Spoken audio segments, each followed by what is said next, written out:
The front desk clerk barely looked up as he uttered the words that left Samuel Whitmore frozen in place. "Sorry, sir, but we can't accommodate you. It's a strict hotel policy." The moment struck like a blast of cold wind to the face. Samuel had braced himself for some uncomfortable surprises while going undercover at one of his own hotels. But being flat out rejected like a nobody? That hit differently. As the CEO of a steadily growing mid-sized hotel chain, Samuel had taken over the business from his father 5 years ago. He had expanded it from a modest 4 locations to 10 properties across the state. But that rapid growth came at a cost, a growing disconnect between himself and the day-to-day realities of his staff and guests. Complaints had begun trickling in: rude service, cleanliness concerns, booking mix-ups. Each time Samuel brought up his concerns, regional managers would reassure him with the same polished phrases. Everything is under control, but he wasn't one to accept surface-level answers. Something wasn't right, and no polished report could hide it forever. So he chose a different route. He stepped out of the executive bubble and into the shoes of an average guest. Gone were the tailored suits and polished shoes. In their place, a faded hoodie, worn-out jeans, a hint of facial stubble, and a pair of glasses he didn't need. He wanted to disappear into the crowd.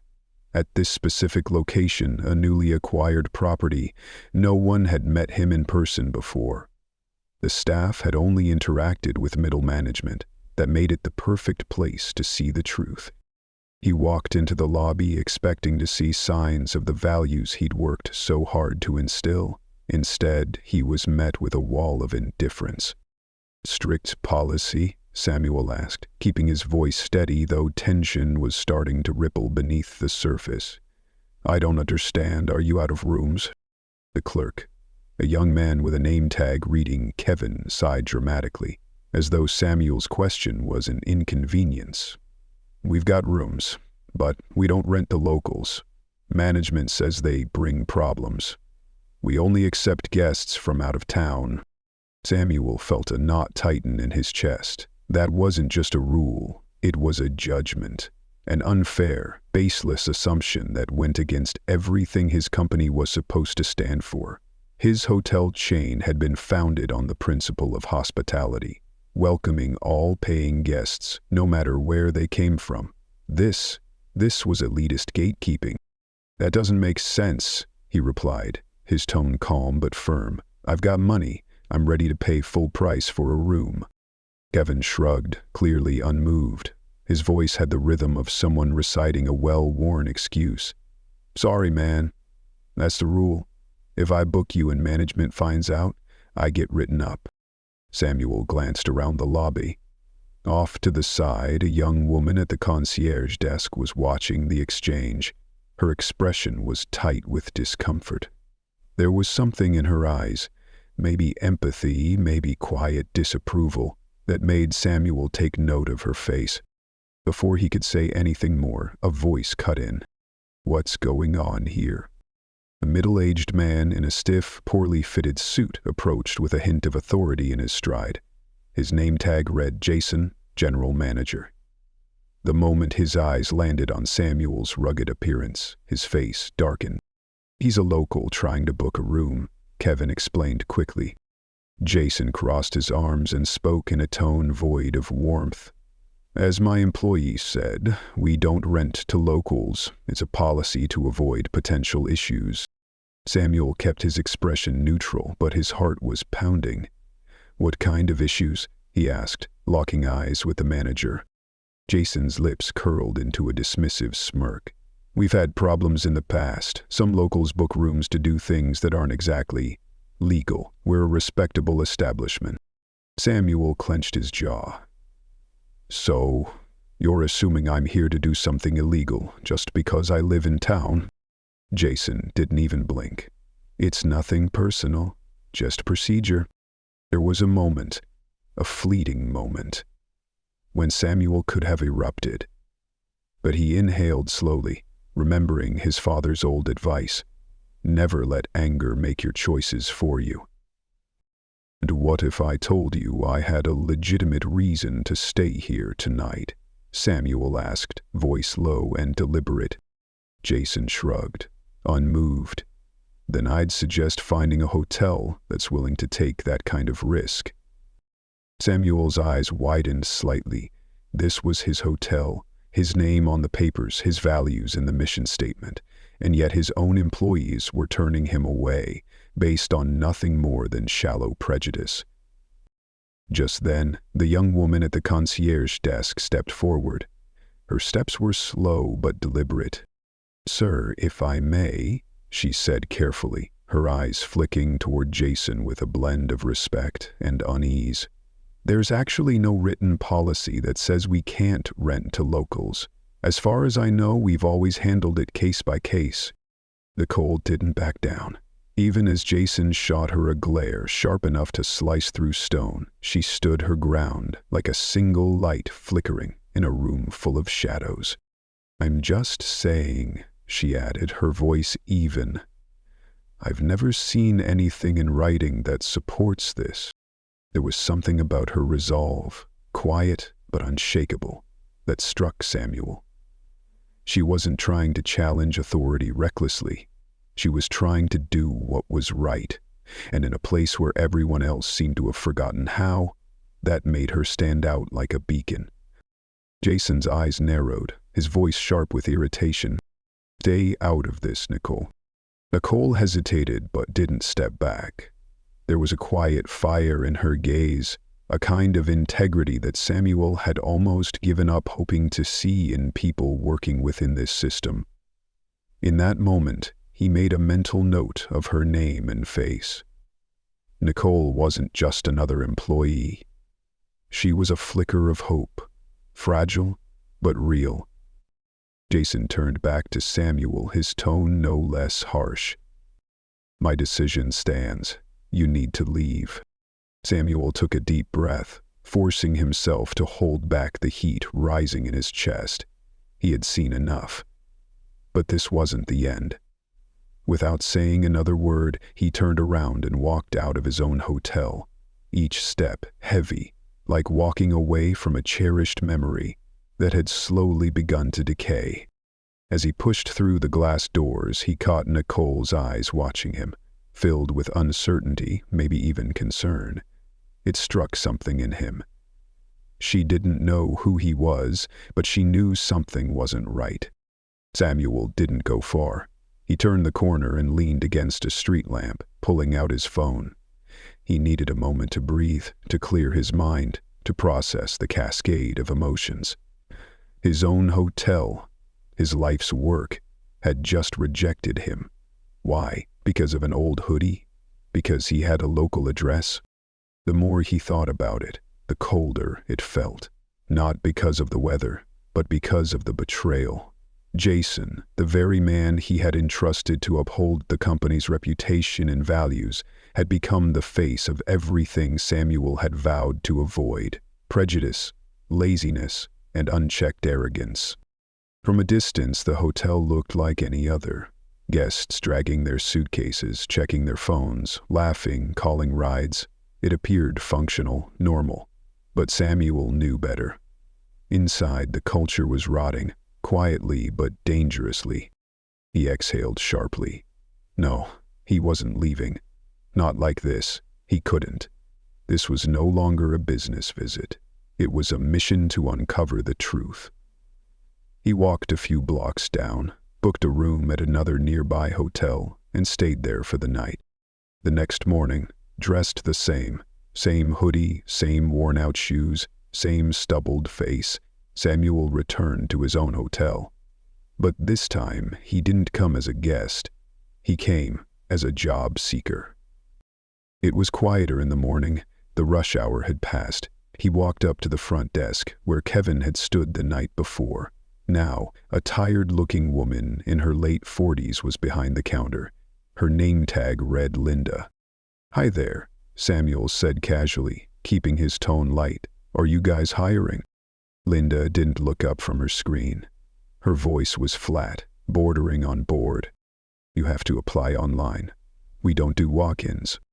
Samuel nodded, pretending to hesitate.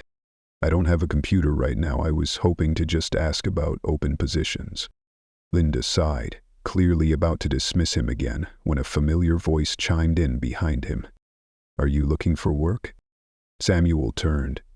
It was Nicole, that same steady presence from the night before. But this time, her expression was softer, more curious than cautious. Yeah, he said. I've worked front desk before, just looking for something steady. Nicole glanced at Linda, then back at Samuel. We actually do need people.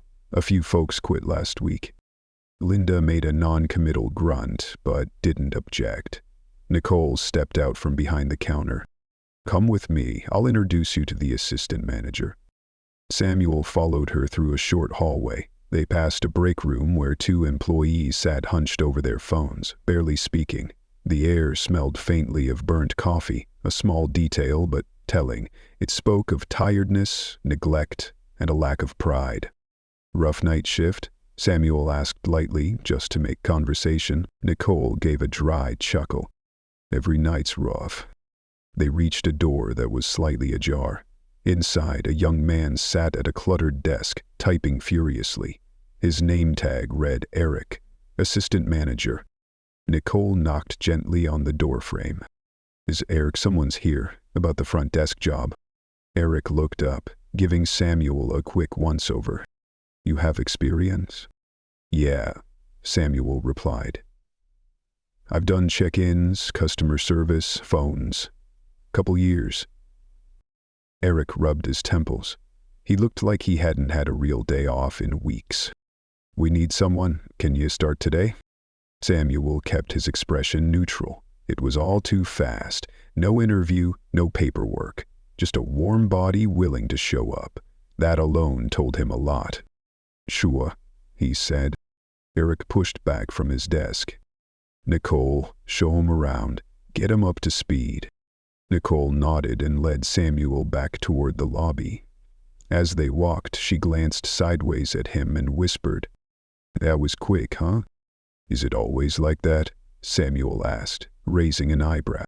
Nicole paused, then replied quietly, Lately, yeah, people keep quitting. And just like that, Samuel began his first shift working at his own hotel. In the guise of a new hire, he began observing everything. Guests were greeted with minimal enthusiasm, barely more than a nod. Phones rang too long before being answered, and when they were, the responses were robotic. But worst of all was the dynamic between the staff. Cold. Disconnected, like a group of strangers all just trying to survive their shift. Kevin was dismissive, barely making eye contact with guests. Linda moved through her tasks like she was counting the minutes to quitting time. Jason, the general manager, was rarely seen. He'd appear briefly, bark out a few dry instructions, then vanish back into his office. Only Nicole stood out. She was calm, patient, even with difficult guests. She explained things clearly. She picked up Kevin's slack when he fumbled, without making a scene. She was the glue holding things together, and no one seemed to notice. Later that morning, Samuel leaned against the counter and said quietly, You're good at this. Nicole gave a modest shrug and a soft smile. Thanks. How long have you been here? 1.5 years, she said, scanning the lobby briefly. Do you like it? She hesitated, then answered truthfully. I like the work, the rest, not so much. Samuel nodded slowly. You mean management? Nicole lowered her voice and glanced around. Jason doesn't care about anything except making the numbers look good. If something goes wrong, it's always the staff's fault. If a guest complains, we're the ones blamed. He doesn't fix things, he just tells us to deal with it. Samuel listened carefully. Every word confirmed what he had feared all along. Jason wasn't just neglectful, he was toxic. Before he could respond, a loud argument erupted near the elevators, pulling their attention immediately. A middle-aged man in a sharp business suit was raising his voice at Kevin. His tone was heated with frustration. Vanishing terror. Kevin folded his arms and sighed, as if the man's complaint was a personal inconvenience. "We're fully booked," he said flatly. "Then fix it." "Maintenance isn't available right now," Kevin replied, still indifferent, his voice clipped. Samuel tilted his head and quietly asked Nicole, "Is that true?" Nicole frowned. "No, maintenance is in the back." Before Samuel could respond, Jason stepped out of his office. His expression immediately shifted from indifference to that overly polite demeanor people put on like a mask. "What seems to be the issue?" he asked, with a rehearsed smile. The guest turned to him, clinging to what seemed like his last hope. "Your employee is refusing to help me." Jason's eyes darted to Kevin, then back to the guest with a smooth, apologetic tone. "We truly apologize for the inconvenience, sir. Unfortunately, there's nothing we can do at the moment." Samuel felt his chest tighten. Jason wasn't trying to solve the issue. He was trying to make it go away. The guest stared at him, incredulous. "This is absurd. I'm calling corporate." Jason's fake smile didn't falter. "You're welcome to do that, sir." The man stormed off toward the elevators, grumbling under his breath. As soon as the doors closed, Jason turned to Kevin. "Next time, don't argue. Just say we're handling it." Kevin nodded vaguely. Nicole looked down, her grip tightening around a folder. She said nothing, but her eyes revealed a quiet storm of frustration. Samuel clenched his jaw. That was enough. He stepped away from the front desk, his mind already churning through his next steps. He couldn't stop here. He couldn't just observe anymore. He needed to go deeper, to strip away the glossy surface Jason had been hiding behind. Using his cover as a new hire, Samuel began walking through the hotel, exploring areas no one usually paid attention to. Nicole had been called away to help a guest, leaving him free to move unnoticed. As he passed the housekeeping station, he spotted a woman in her 40s leaning against a cart, rubbing her temples. Her uniform was wrinkled, her eyes tired and dim from lack of rest. Pretending to adjust a nearby chair, Samuel said softly, "Long shift." She looked up, surprised that someone had even bothered to ask. "Always," she muttered.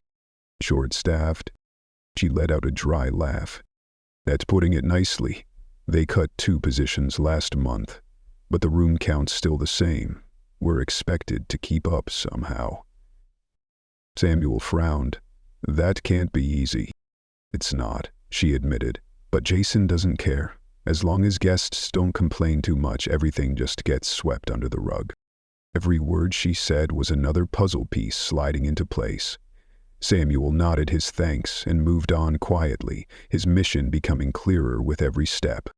In the break room, a few employees sat in silence, eating their meals without conversation. The air felt heavy, more like a battlefield truce than a moment of rest. It wasn't a place for recharge, it was just another room to survive in.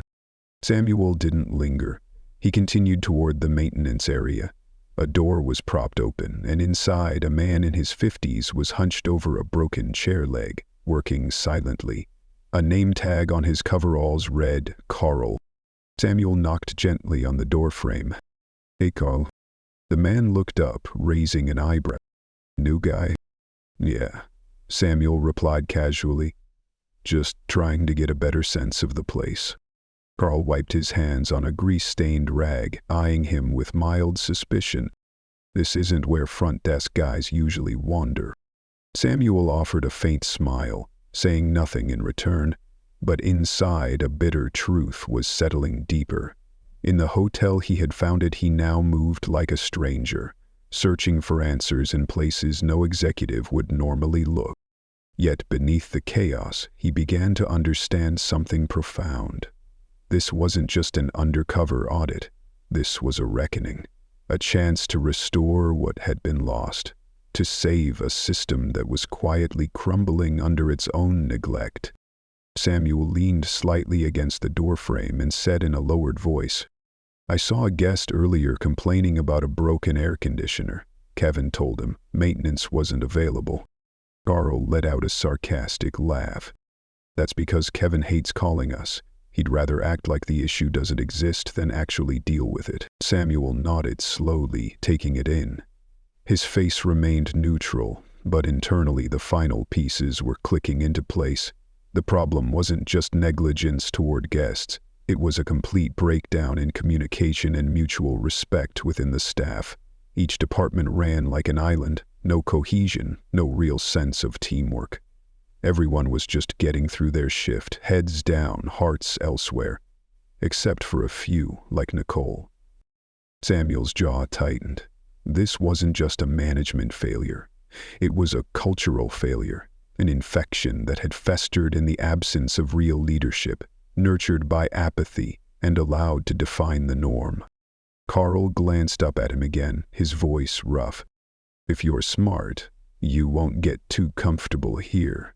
People don't last long. Samuel gave a non-committal nod and stepped away, but deep inside, something had crystallized. This ends now. That afternoon, Samuel waited until Jason was back in his office. He didn't knock. He didn't wait. He walked in and closed the door behind him with a solid click. Jason looked up from his computer, annoyance already written across his face. What do you want? Samuel didn't hesitate. I want to talk about how you're running this place. Jason squinted at him. Excuse me? Samuel stepped forward, his voice unwavering. You're turning away local guests based on unfounded bias. Your staff is overworked and unsupported. Guest complaints go ignored. Maintenance doesn't get called. The front desk treats customers like a burden. Do you have any idea what kind of damage you're doing to this hotel? Jason scoffed, his voice growing defensive. Who do you think you are, coming in here and... Samuel cut him off, his tone now ice. I'm your boss. The air in the room froze. Jason stared, stunned. His mouth opened, then closed. His eyes scanned Samuel's face, and finally, recognition dawned. I'm Samuel Whitmore. I own this hotel, and for the past 24 hours I've been watching firsthand how poorly it's being run. Jason's face went pale. I didn't know. That's the problem, Samuel said, his voice now firmer. You didn't know, because you didn't care. You created an environment where employees coast through their shifts because they know there are no consequences. Guests are dismissed. Housekeeping is drowning. Maintenance requests are ignored. And you do nothing. Just sweep it all under a nice little lie that everything's fine. Jason stammered. Samuel raised his hand, cutting him off. I don't need any more excuses. You're fired. Effective immediately. Jason froze, his lips trembling. Please, Mr. Whitmore. There's nothing left to discuss. Pack your things and be gone by the end of the day. As Samuel opened the door and stepped into the lobby, silence fell like a curtain. Heads that had been down now turned, eyes following his every move. Nicole stood near the front desk, her gaze steady. Not surprised, almost as if she had known this was coming. Samuel stopped in the center of the lobby and faced the staff. His voice rang clear and steady. Jason is no longer employed at this hotel. Starting today, things are going to change. No one spoke, but it wasn't the silence of fear. It was anticipation. From now on, local guests will be treated like any other. No more arbitrary assumptions. Housekeeping will get additional staff. Maintenance requests will be handled promptly. And those of you who care about doing your jobs right, you'll be seen and rewarded. Then he turned to Nicole. You've been holding this place together despite everything. Starting today, you're the new assistant manager. Nicole's eyes widened in shock. What? Are you serious? You're the only one here I've seen consistently try to do what's right. I need people like that to lead others. She stood still for a few seconds, stunned. Then, slowly, she nodded. Yes, I won't let you down. Samuel turned back to the room, his voice now lower but unwavering. If you want to be part of something better, I'll support you. But if anyone here plans to keep skating by on laziness and bad habits, you won't last long. A heavy silence followed, then Carl stepped out from the hallway, his hands still smudged with grease. About time someone cleaned this place up. A few others nodded quietly in agreement. The mood in the room had shifted. Jason's absence felt like a toxic fog had lifted. Change was in the air. But Samuel knew firing Jason wasn't the cure. It was just the first incision in a deeper surgery. There were wounds here that would take time to heal. He spent the rest of the day talking directly with staff, the very people who had been quietly bearing the weight of dysfunction. Linda admitted that the front desk had been understaffed for weeks, with new hires quitting almost as quickly as they arrived. The housekeeping team confirmed that they were constantly behind schedule, forced to cut corners just to keep up. Even Kevin, despite his dismissiveness, acknowledged the core problem. No direction, no accountability. Everyone just did their own thing, and leadership had been nothing but a ghost. Nicole, now officially in her new role, wasted no time. She called a quick meeting with the front desk team, re-established clear expectations, and emphasized professionalism in every interaction. Samuel stood nearby, watching from a distance, and for the first time, he saw staff actually listening. Carl, without being asked, began reviewing the backlog of maintenance requests. The broken air conditioner from earlier, fixed by that afternoon. Several other lingering issues, one by one, they were resolved. By late afternoon, Samuel gathered the full staff for a hotel web meeting. Every department was present. He stood in front of them, not as a distant executive, but as someone who was here to listen. He didn't lead with polished corporate jargon. He spoke plainly. He laid out exactly what was going to change, and most importantly, he made a promise. This isn't just a temporary push. It's the beginning of something better, a place where you'll be respected and expected to rise. Samuel didn't lead with words alone. He followed through with action. That very same afternoon, he rolled out the hotel's first phase of reforms. Housekeeping would receive new hires to ease their overwhelming workload. Maintenance would have a direct communication line with the front desk to prevent delays. A formal training program would be launched to improve service quality, and those who consistently demonstrated effort and care would have clear paths for advancement. There were questions, some skepticism, a few doubtful glances. Samuel didn't dodge them. He addressed each concern head-on, with honesty and clarity. He understood promises meant little until they were backed by results. And those results came faster than anyone expected. By the next morning, the hotel already felt different. The burden on housekeeping began to ease as new staff arrived. Nicole and Linda revamped the check-in process to ensure guests were greeted with warmth and professionalism, not indifference. Even Kevin, once the embodiment of apathy, had started showing effort. Samuel wasn't sure if it came from sincerity or self-preservation, but for now, it was a step in the right direction. Most importantly, Samuel didn't retreat into an office. He remained visible, present, working alongside them, at the front desk, helping with cleaning tasks, even assisting Carl in replacing a broken door hinge. He wanted them to know he wasn't just here to give orders. He was here to build something with them. And they noticed. For the first time in years, the hotel felt like it had a purpose again. It wasn't just a machine for revenue, it was a team, a place with values. That weekend, Samuel called a small meeting with the entire team.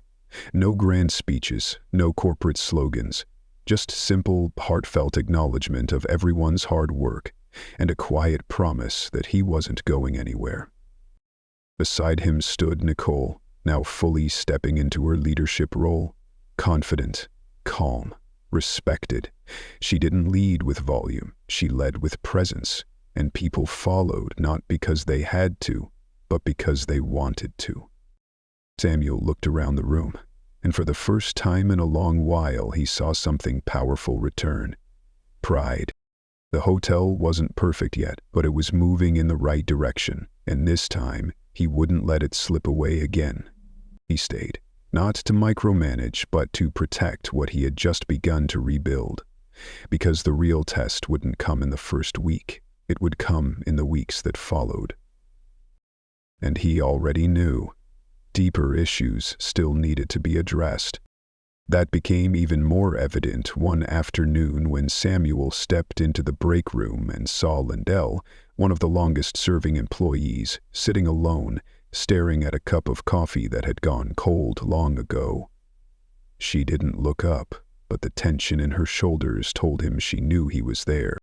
He sat down across from her, waited a moment, then asked gently, "Something on your mind?" Linda exhaled softly through her nose, then looked up at him, her eyes weary. "I've been here a long time. I've seen a lot of changes, some good, some not, but honestly, I didn't think you'd stick around." Samuel nodded. "You don't think this will last?" She gave a small shrug. "Managers come in, make promises, say things will be different. And for a while, maybe they are. But then, everything just goes back to the way it was." Samuel leaned forward slightly. "I'm not going to let that happen this time." Linda studied him for a long moment before replying in a low voice.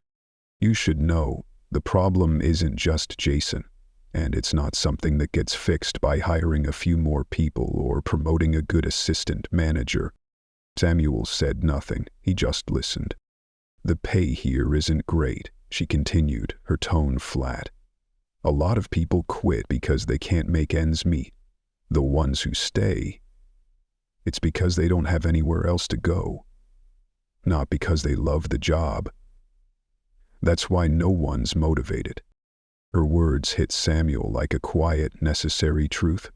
He had been so focused on operations, customer service, processes, but he hadn't truly looked at the heart of the system, the people. The ones who came in every day, held the place together, and carried the weight of everything unspoken. "So what would make people actually want to stay?" he asked. Linda looked him straight in the eye. "Better pay and respect, when people feel like they matter, when they believe the company actually cares about them, not just what they can produce. That changes everything." That night, back in his hotel room, Samuel opened his laptop and started reviewing the numbers. Increasing wages across the board wouldn't be easy financially, but deep down, he knew it was the kind of investment that mattered most if he wanted to build something lasting. When people feel valued, they stay. When they stay, training costs drop, service improves, and the guest experience transforms. It's the real growth cycle, not built on cost-cutting, but on trust and loyalty. The next morning, Samuel met with Nicole and Eric, the only remaining assistant manager from the old leadership team. "We're raising wages," Samuel said right away. "Every department, from front desk to housekeeping to maintenance, everyone gets a raise." Nicole's eyes widened briefly, but she quickly regained her composure. A major step. Eric, still cautious about the wave of changes, crossed his arms. "That's going to cost a lot." "It will," Samuel nodded. "But losing people costs more. We're watching great employees walk away because they don't feel it's worth staying. If we want a strong team, we invest in them." Eric paused, thinking it through, then slowly nodded. "You think it'll make a difference?" "I don't think," Samuel replied. "I know it will." Nicole gave a small smile. This is the kind of thing that makes people actually believe in the company they work for. That afternoon, the official announcement was sent out across the hotel. The reaction from the staff was a mix of surprise, relief, and for the first time in a long while, hope. Carl clapped Samuel on the shoulder as he passed. "Didn't think I'd live to see the day." Housekeepers who had been on the verge of quitting chose to stay, Linda said.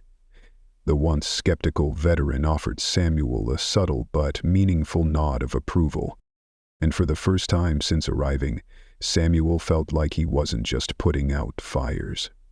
He was building something that could last, a foundation that would hold, something real, something worth believing in.